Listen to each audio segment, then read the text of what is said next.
4 members of Nijisanji are graduating very soon. Now, the original announcement was in Indonesian, and they released a second statement in Japanese, so shout out to the translators in the fandom, y'all are the real ones.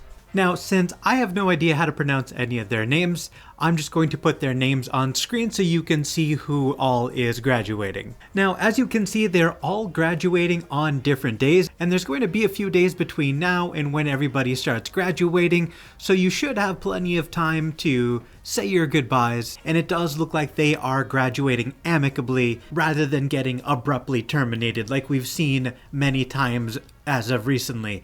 And I do want to point out that I know a lot of people are probably pretty stressed and burnt out on graduations between Zion Lanza graduating, Pikami graduating, an entire generation of Kawaii production graduating. Everybody's probably burnt out, and it does kind of feel like people are dropping like flies in the industry. But these people are at the very least leaving on good terms, it sounds like, so I think that's an absolute positive. Zea's parting words are, whenever there is a meeting, there will eventually come a time for farewells.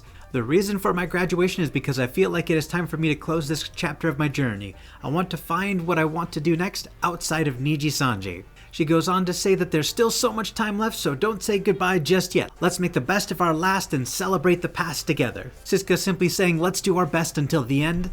This talent simply saying that they still have 3 months left before they go, and they're working on final projects and final gifts. So they're saying that we should enjoy the rest of the time that we have, and she will try to stream more before she leaves. Thank you for all the time and support for the 3+ years. I'm really grateful for every second of it. I hope you enjoyed the ride as much as me, and let's enjoy the rest of the journey together. Now, it goes without saying that the community is pretty broken up about this. It's pretty harsh to have 4 beloved talents all leaving within such a short span of each other. Now, some people are taking this as an opportunity to be angry at any color, accusing them of making the worst possible decisions for their company, but it does seem like these departures are amicable, so in this specific case, it's entirely possible that this was the talent's decision and not management's decision, so I would encourage people not to speculate about what any color is doing wrong here, because we have no reason to assume that they are doing anything wrong.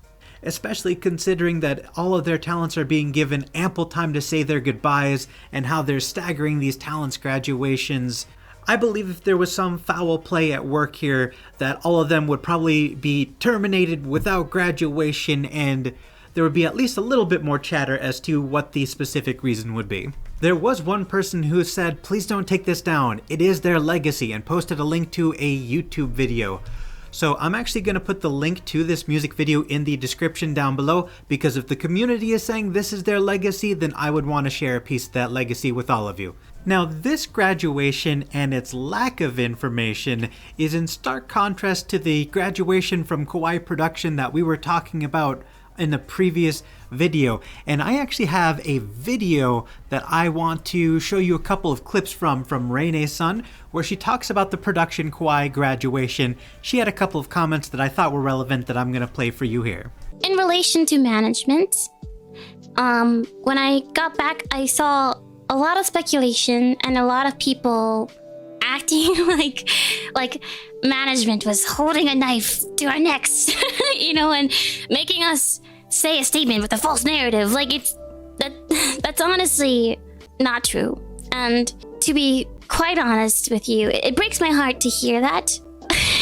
I was an emotional wreck in that last video. You know, I was crying because I felt like they isolated themselves. You know, I wanted them to know they could lean on me. They could talk to me. I wanted them to know they had Gen 1 and 2's full support. I do want to cut in halfway through here just to be a little bit petty and say that in my previous video about this situation, I said that I was a little bit frustrated with Gen 3 for misleading Gens 1 and 2, because these people are supposed to be, you know, friends, or at the very least pleasant coworkers, and I got a few comments with a little bit of pushback saying that it's not reasonable to assume that, you know, just because they're coworkers doesn't mean they're friends. So I would just like to point out that Reina is saying that they did self-isolate despite the fact that other people were reaching out and saying that they were there for them. So there was a communication issue with Gen 3 and the previous gens that could have potentially worked out differently. And if the other gens are saying that communication was an issue, then maybe I was right about the communication issue. So maybe get off my back about that hot take that I made. Anyway, back on track. There was never, ever, ever any indication that they were unhappy with the company to this degree, to this point. Not me or any of the other girls. And I just, they said, like, they were fine. Now this live stream does go on for quite some time, and I am going to paraphrase quite a bit here in a short span of time, just so I can get through all the key points. So basically what she says is that the Gen 3 girls are a generation that came after Generation 1 and 2's overwhelming success. However, despite that success, Kawaii Production is still a very small company with very, very limited resources. And it seems like Gen 3 was expecting a little bit more of a budget for certain things. They were expecting a little bit more support from management, and Kawaii, being a small company, just didn't have the resources available to meet what Gen 3 wanted. And on top of not getting the resources that they were anticipating, they were also pretty upset with not just the frequency of streams, but also plans were being made for an idol project in which they'd all get 3D models and do a live concert. So between the frequency of streams, the preparations for this concert, and the lack of support, Gen 3 was pretty unhappy. They felt like they were being overworked and under-supported. I genuinely don't think that there's really any malice at play here. I don't think Gen 3 was being entirely malicious when they all got together, unionized, and made, demands for lower schedules and more support, or they'd quit. Because as an employee of any company, you have a right to make demands to make sure certain conditions are being met. And working for a tiny company sucks. You don't have a lot of resources when you're working for a tiny company. And as someone who has worked for many, many tiny companies, it is kind of frustrating to work for them. But I really don't think any of those flaws are any kind of malice or conspiracy or negligence on behalf of Kawaii Productions. Just because they don't have the ability to give you the schedule and the support that you want doesn't mean they don't want to, doesn't mean they don't have your best interests at heart.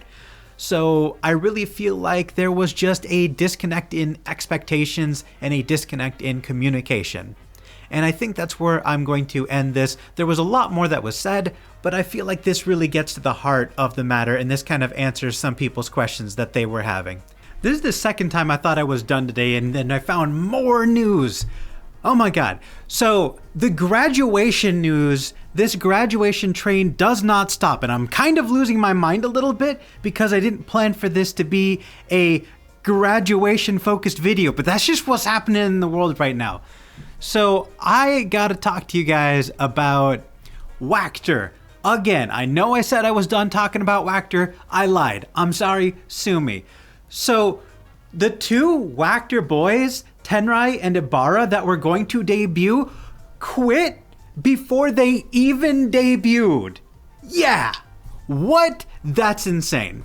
They were set to debut April 8th, and they never did. They just released a statement saying, "We are sorry to inform you on short notice that the debut of the two members of Deus Rosary, Tenrai and Ibarra, will be canceled. The two members decided to quit on their own." What? What? Holy shit. Oh my god. You know what? I feel like the boys dodged a bullet. I honestly do. Because I hope after everything we've talked about with Wactor, y'all hate Wactor just as much as I do. And you know what? Good for them. If, this is such a poignant and interesting contrast between Nijisanji, Kawaii, and Wactor. Nijisanji is graduating their talents on good terms. Kawaii is losing members because they're frustrated about how underfunded and overworked they are, but whether or not that's the fault of the company or unrealistic expectations on the talents, that's up for debate. Wactor, there is no up for debate. Everyone is abandoning ship. Even their new hires are abandoning ship. Everybody hates this company. There's no nuance. It's all bad. And just the contrast here. It's like a gradient of good to bad. I'm losing my mind. That's all the news that I have for all of you. I hope you enjoyed the video. Let me know what you think of these graduations in the comments down below. Goodbye, guys.